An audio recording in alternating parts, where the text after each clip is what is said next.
এই জামাত যেখানে যেখানে লাগবে ওখানে ইসলাম ধ্বংস হয়ে যাবে।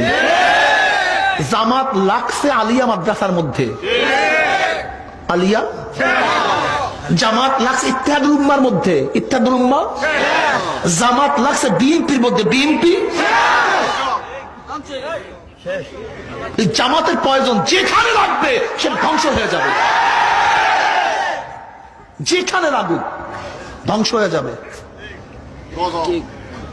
আল্লামা দারখাস্তি রহমাতুল্লাহ বলছেন, আল্লামা দারখাস্তি রহমাতুল্লাহ হাফিজুল হাদিস, যে হাফিজুল হাদিস 1 লক্ষ উপর হাদিস মুখস্থ ছিল, আব্দুল্লাহ দারখাস্তি রহমাতুল্লাহ আলাইহি, তিনি বলেছেন যদি কোন দেশ যদি কমিউনিস্টরা দখল করে নেয় সেখানেও একদিন ইসলাম আসতে পারে,